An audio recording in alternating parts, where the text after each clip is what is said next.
Hi, I'm Dr. Cheryl Meier, and today I just left a Greek Orthodox monastery that I was not planning to stay at in Arizona.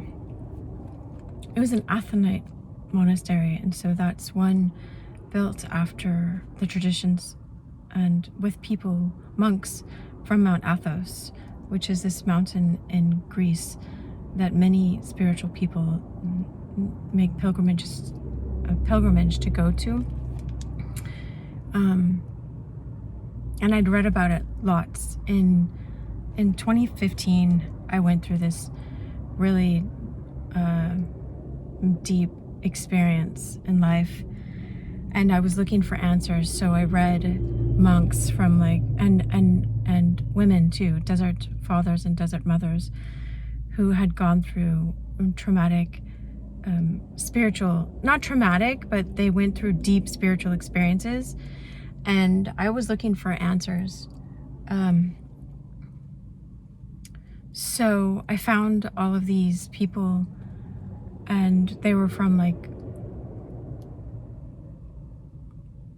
dating back to the 300s and the 500s and then the 800s and 1300s.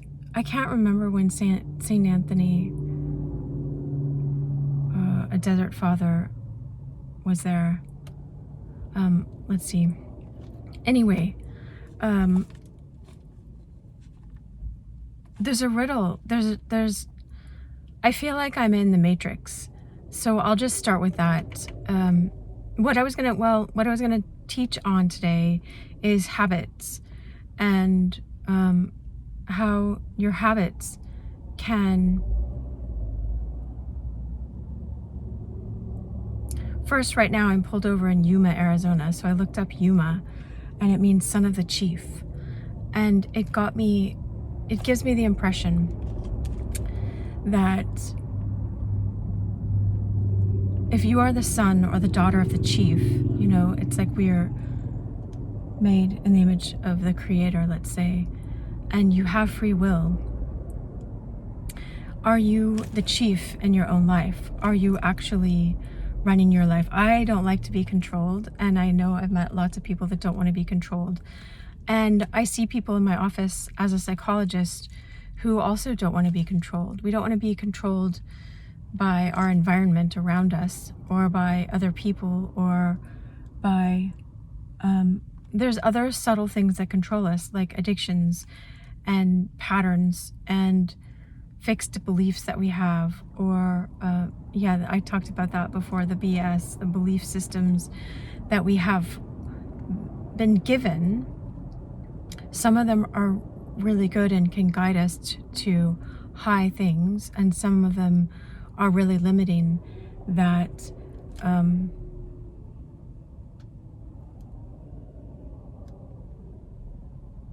limit the expression of ourselves, or limit our own power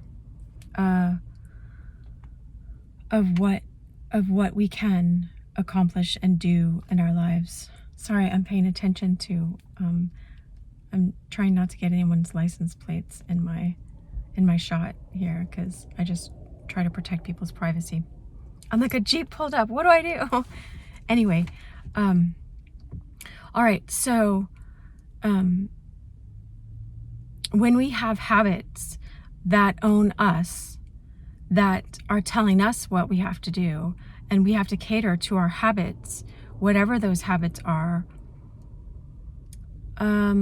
it's important to be aware of that. That was one of the things I learned at the monastery, and I'll tell you how I ended up staying there.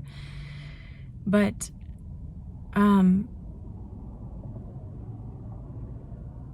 they taught me through the books that I was reading, that I was given at the monastery. I can tell you how they came to me, but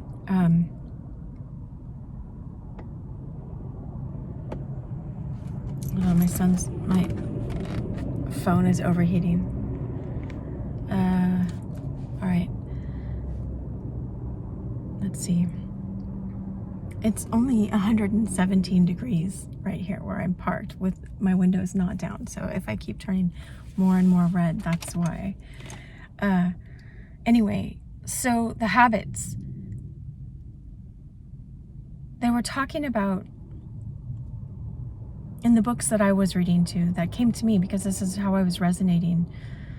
Because I've been thinking about habits and breaking habits and how they own me, or am I directing my own life? Like, I got in a good habit of doing yoga and hiking every day, and my body like craves that. If I don't exercise, I want to go outside and be in nature because it gives me quiet and it grounds me, and it brings peace to my mind and helps me be centered again and remember what we're here for. And it slows down my pace instead of the pace of what's going on around me. But if we have other habits, one of the monks in my book described it like an ant that looks so small at first, and oh, what is that? That's just an ant, but the more we feed it, and the more it can grow, and then as soon as our free will is given up to that, where it's like, am I making the choice right now, or is this thing that I've let in my house? Another way he described it was like, this is Elder Ephraim was describing it this way. He said, if you live in a busy town, I'm off of a busy road, and people are passing by all the time, and you just let anyone in your door, then it's like you don't close the door to anyone. And at some point, it's like if you keep feeding that, or giving them a little bit more and a little bit more power in your life, then it's like they tie you up and they're running the show, and you thought you were, but then you're not, sadly. And I was just looking at these in my own life, and they were talking about a young monk who had all this power and had passions and stuff, and there's nothing wrong with being passionate, It's just, I think I just skimmed this story because I was distracted or something, but it was like something about the monk having one certain addiction, and the elder he went to said, oh, go pull up that sapling, that young tree over there, because we need to move it or whatever. And he tried and tried, and it was so hard, and he spent all this time digging up all the roots, and he got it out, and then there was a bigger tree, and he's like, okay, now go take out that tree. And it was like, no way could he have done that. And what the elder was saying in this story was that with the help of another saint, a saint is just, I think Mother Teresa said, we're all called to be saints, and other saints have said that. It just, a way of perfection, a way of holiness. You don't have to look at it as super religious, is returning to the way, if we want to be the son of the chief or the daughter of the chief in your own life, a follower of the way. I love, one of my friends last week sent me a link. Alex sent me a link of the Tao Te Ching, or Tao Te Ching. It's Tao, however you pronounce it. And by Lao Tzu, I can't pronounce his name, but I love him now. And I listened to it. It was the audio of it. I tweeted it the other day. So good luck finding that. Oh, you can look up my name and look up the Tao Te Ching. Taoti. And anyway, Ching. It was written 400 BC, 400 years before Christ. There are fragments of it, 300 years or so, or 400. Anyway, it was beautiful. It was the Tao Te Ching means the way. It's talking about the way. And when Christ says, I am the way, I have a quote. Daskalos quoted St. Augustine, I think. And St. Augustine was saying that the way of Christianity was here long before Christ came. but once Christ came, they then called it Christianity. But I'm just summarizing something. You can look up that quote as well. It's a rare quote, but it's beautiful. And I looked up the context of it, so I don't know, but I understand when I listened to the whole Tao Te Ching, it was so beautiful to me. It's about finding the way of the middle. It is a narrow path, and Christ described it as a narrow path as well.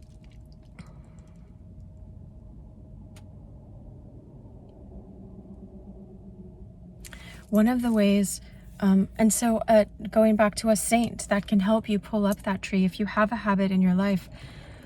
I mean, this guy was like really, this is Saint Nectarios, was really warning the danger of habits that control you, because then your own divine will is not, your will to align with the divine, to align with love, perfect love, is not being exercised. Something else is over you, and you are a slave to this. And we don't want to be slaves, because it's hard to find yourself when you're a slave. And so one of the ways they combat this, oh, it's so funny because my eye was just drawn to, I carry this in my car. I like it. It came to me. It's just, Mary, untire of the knots. I like the idea of untying knots. There's this on the back. But anyway, I don't know how. And then there's a charm, but, the medallion, if I wanted to carry that in my purse or something. But my eye went to it because they gave me this. They gave this to me. This is from Mount Athos, and it's a prayer rope. And I'm not encouraging everyone to be super religious, so don't worry about any of that. It's just, and let me do this because there's kids. In the prayer rope is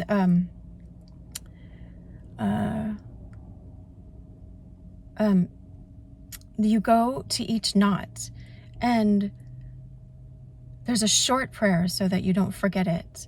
And in Greek, it's Kyrie eleison, Kyrie eleison, Kyrie eleison. And I mean, it's just Kyrie eleison is the one time saying it. Okay, I think they're in the car. And so that means, Lord have mercy, Lord have mercy. And mercy, I listened to this whole 1.5 hour long lecture a few years ago. It's so funny because I gave it to a priest and they're like, that is so boring. That is a priest for telling me this, right? But I didn't, it's so great. And I might have listened to it on a faster speed anyway. All right, my phone got overheated and turned off. So I was saying, I gave this lecture to these people and these priests, and they were saying it was so long. But I learned a long time ago in that lecture by this man I adore, Callistos Ware. I love him.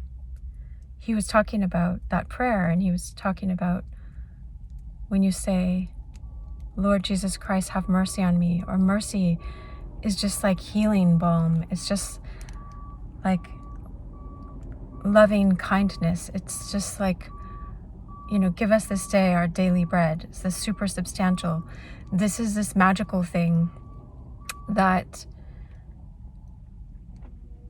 when the Jewish people, the Israelites, were in the desert and they got manna from heaven. Manna in Hebrew, I took Hebrew, conversational Hebrew.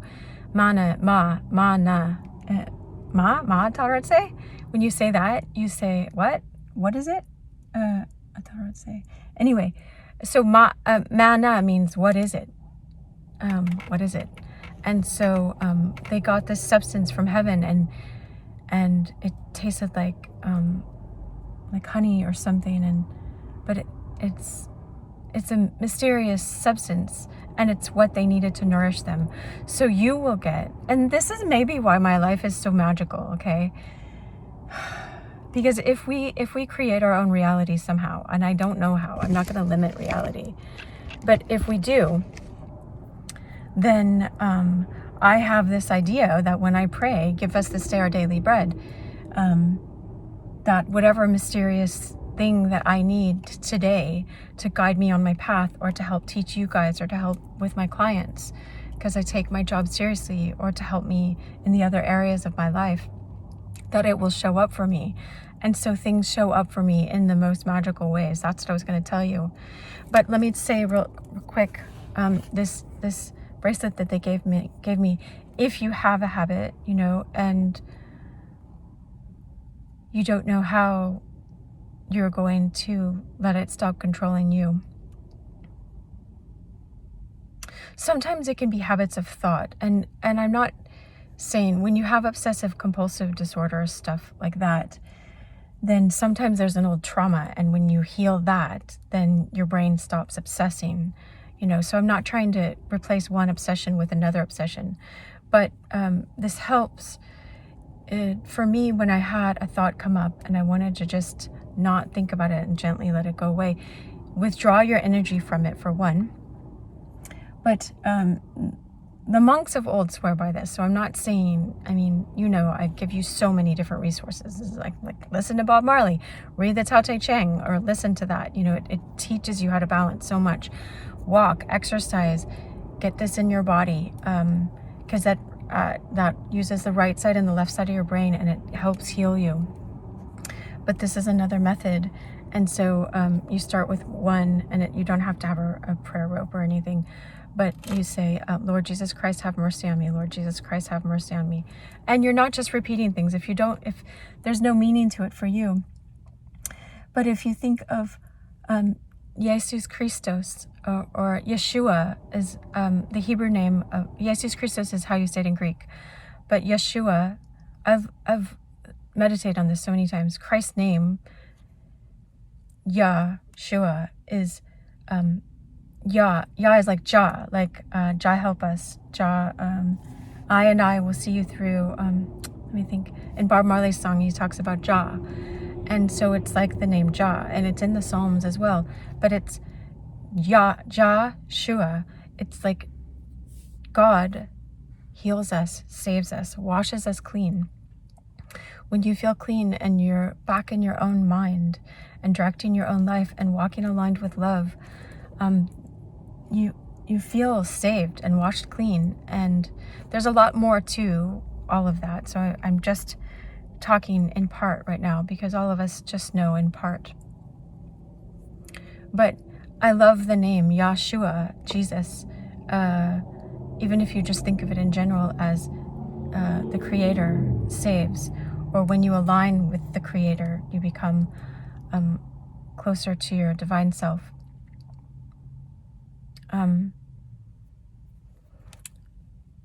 Lord, when you make aligning with love the chief, Lord, like the son of the chief, I'm in Yuma, Arizona right now. Jesus Christ is anointed, the anointed one. There's lots in anointed, but a priest is anointed, so that means you're getting the divine insights. A king is anointed and a queen, and so it's like becoming back into your queen self. But I don't want to lead anyone astray. I don't know, I just trust that the grace or the divine love will direct us on the right path. So just take what's resonating for you here, and you can pray and ask the divine to show you more clearly whatever this means for you. But Lord Jesus Christ, have mercy. And so it's like aligning yourself back with love into the anointed state, or back to the state we are meant to be, aligned with how Christ himself, the person Jesus Christ, lived as the God-man, as whatever you think, as a good teacher, whatever ascended master. He walked in this truth, and nothing was running him, no other man and no other addictions or whatever. He showed how to do this, but have mercy on me. And so it's like, pour your loving kindness on me. Pour your forgiveness, pour your insight, pour the manna, whatever the Christ is. I forgot. He says, I am the bread of life. I am the manna. Somehow through this,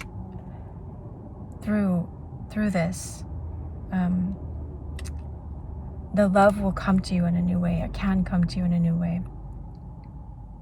It's really, really deep teaching, and I don't want to get over religious for anyone. But now I'll go into for a second, like how I ended up at that monastery. It's so bizarre. And maybe I can talk about it a different time. But it is like, I feel like sometimes my life is in the Truman Show. I'm not even kidding. Like, you can look up with it. It's a St. Anthony's Monastery in Arizona, right? Outside of Florence, a place called Florence, I think it was. And right as I was heading there, I was like 7 miles away or 8 miles away. And I'm like just in a meditative place going, oh, okay, I'll just go by for a couple hours. Then I get to go over to Sedona and go hiking and do all these things that I had in mind. And I'm going, and it says Cheryl Lane, and that's like the only street that's there. And it's spelled with a CH, like my name. And I'm like, that's weird. And then the next sign I see, it says Oracle, which is like a message from the divine. And when I was in Turkey, it was like there was some kind of oracle given, and it was really bizarre. And I've still been trying to decipher what that was. I don't understand what that was. And so I understand part, and part things are given to you symbolically sometimes, so that you exercise your nous and your inner mind and your soul, and you grow these things so that you can understand the symbols that come in your life, but use discernment, And so it said Oracle Junction, 30 miles or something. And then I turned into the monastery, and I was going to the monastery because I'd read about it, and I really wanted to go to Mount Athos, but they only allow men on that mountain because there's a bunch of monks and they pray for the whole world. And so some people laugh about monks, and it's like, you don't understand the good that they're doing to the collective consciousness when they offer themselves to pray for all of us and to fight some of these inner battles. It's like it puts out the strength in the world somehow for us to fight these inner battles. It's hard to describe, but I've seen it in visions and I felt it, and so I know some of what I speak. So I really honor that these places are here, even though some part of me, my egotistical part, would just laugh at, like, why are these people doing this? And I know other people, I was talking to a relative, I won't say, and they were like, what?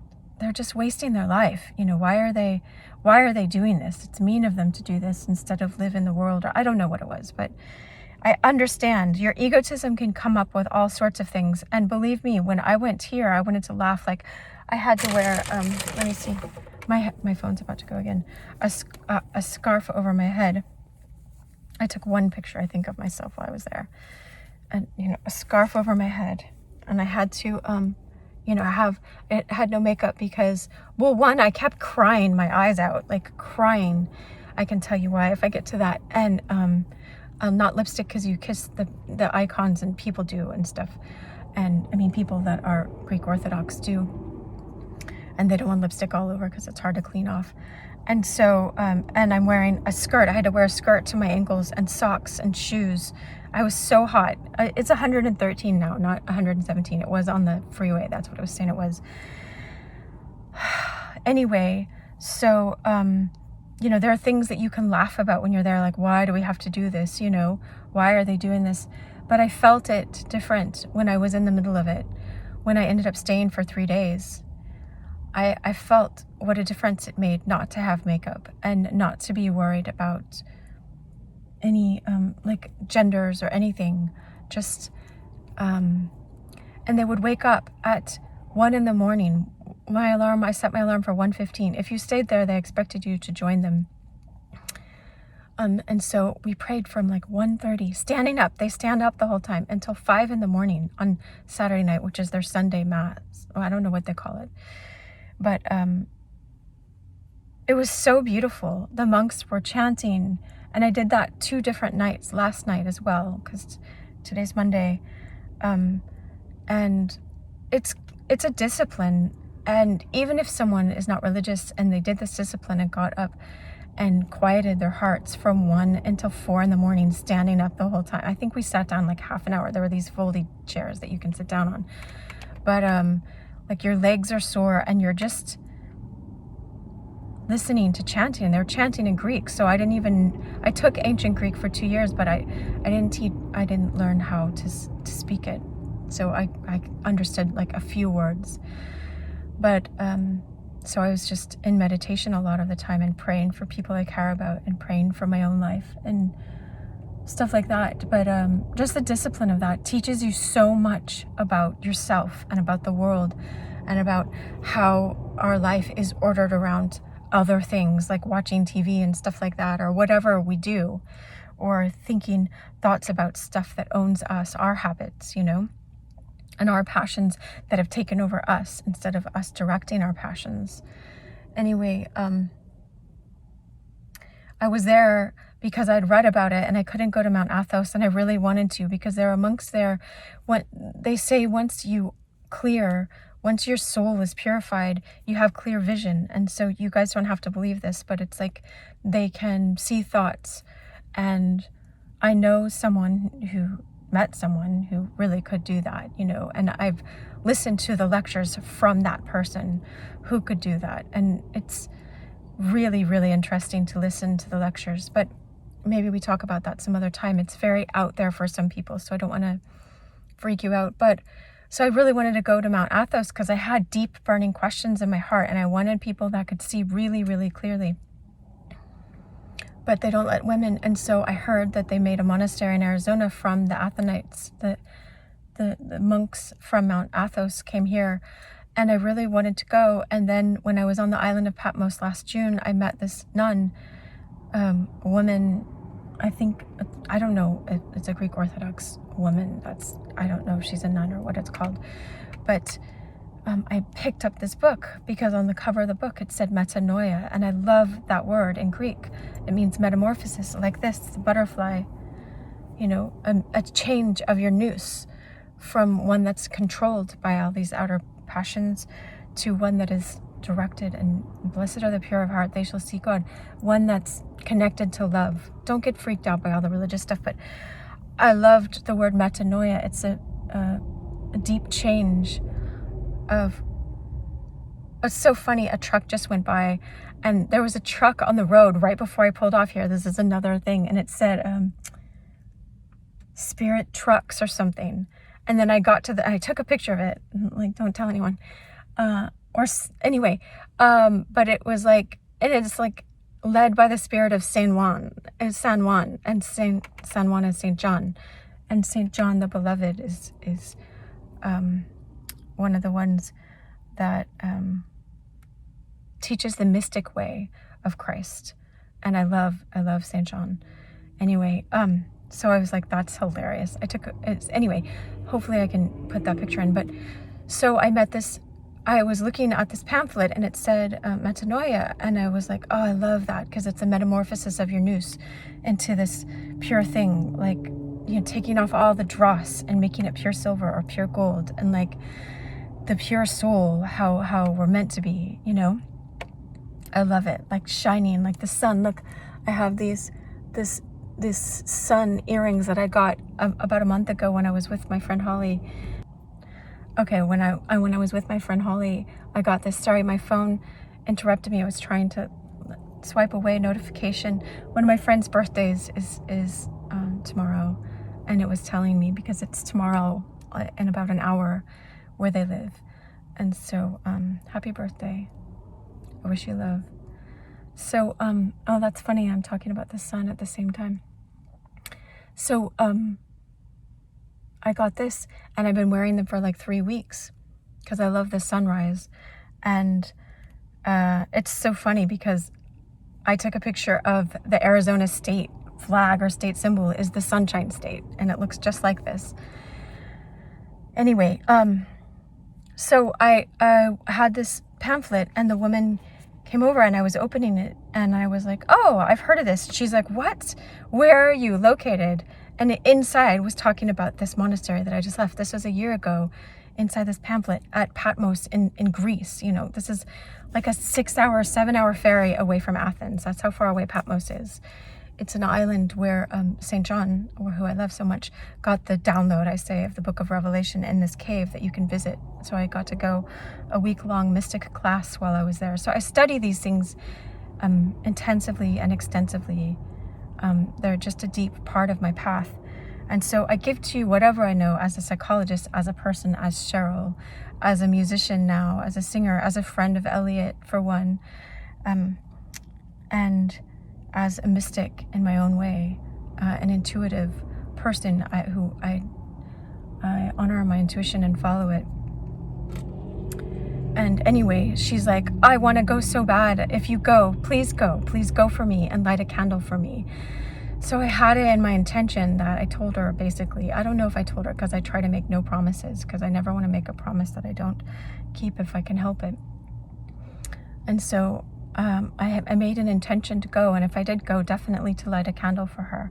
And she said her name was Sweet in Greek, and so I remembered it, because I probably wouldn't have remembered if she said her name was Nancy or something, you know. And so I meant to go sometime before, after last June, over a year ago. And then I kept putting it off because you needed to have a long skirt, and I didn't even think I owned a long skirt. And it had to be like not fitted, and it had to be a long sleeve shirt, and all this stuff. Oh, my phone got overheated again. All this stuff that seemed so stupid to me, the skirt and stuff like that, because I just don't dress that way. And I was like, what? I don't understand. And so it just seemed like this big hassle. And I honestly, it's so stupid now. I feel so bad that I kept putting it off for such trivial things. I could have bought a skirt at like Walmart or got one at a thrift store for like $3. You know what I mean? If I had put in the effort. It seemed like this big barrier before. And then when so finally I went now, and it's August 2020, and because I've lost so much weight, I found a skirt, and it's not fitted anymore. It's really loose and it goes down to my ankles, and I already had it in my closet. And but when I got there, they said the elder Ephraim, you know, who had read his books, had passed away this past December. And so it's like 6 months ago, or a little bit more, you know, last December, January, February, March, April, May, June. Yeah, a little more. Sorry.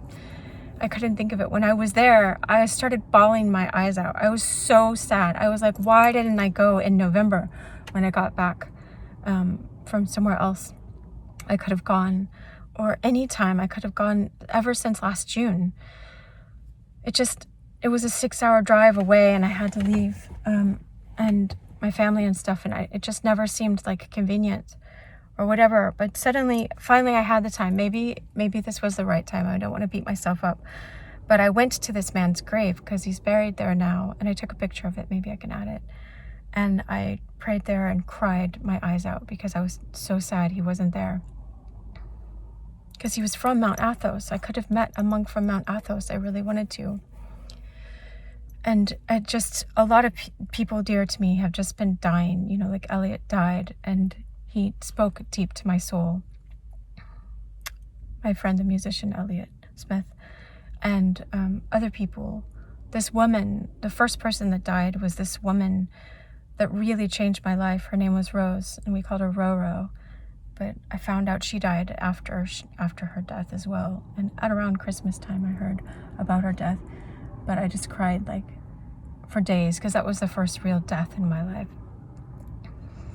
Anyway, they had beautiful other chapels and stuff there for different saints. It was so cool to just immerse myself in their tradition. It's not mine, but it was beautiful. And anyway, so I was there, and I lit the candle, and right over by the candles, and I checked in at the bookstore to tell them I was just visiting for the day. And then the head monk, father came out, and people were waiting to see him, and I thought, oh, I ought to wait to see him. And he came out, and he's like, what is your name? Where are you from? How long are you staying? I'm like, oh, I don't know. I was waiting for him, but I had to wait an hour. And so while I was waiting for him, I got prompted to look on my phone, and I looked up this email that I'd written to Metropolitan Callistus Ware, and he's like one of the heads, like a head of the bishops of the Greek Orthodox Church, and he lives in Oxford. He's an Oxford professor as well. Just a brilliant man. Really, really.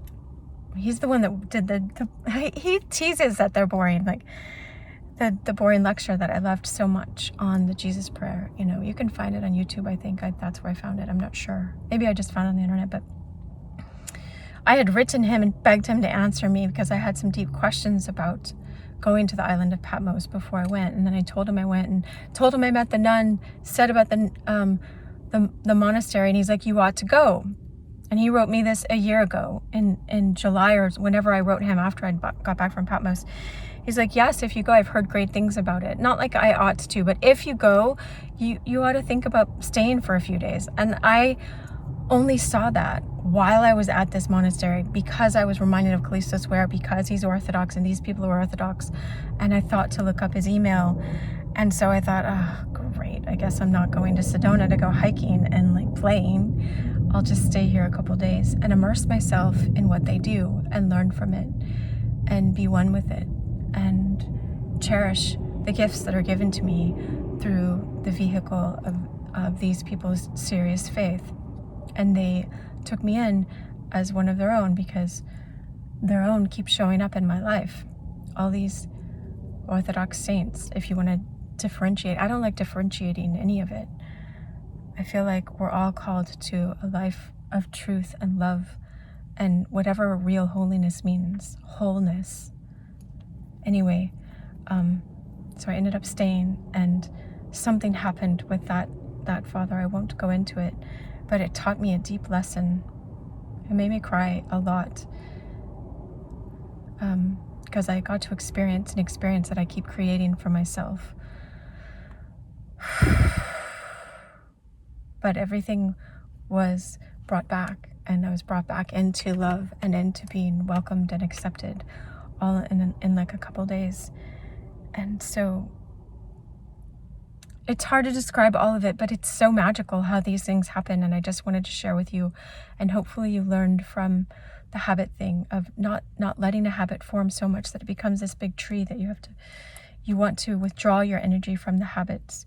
Don't try to wrestle them, but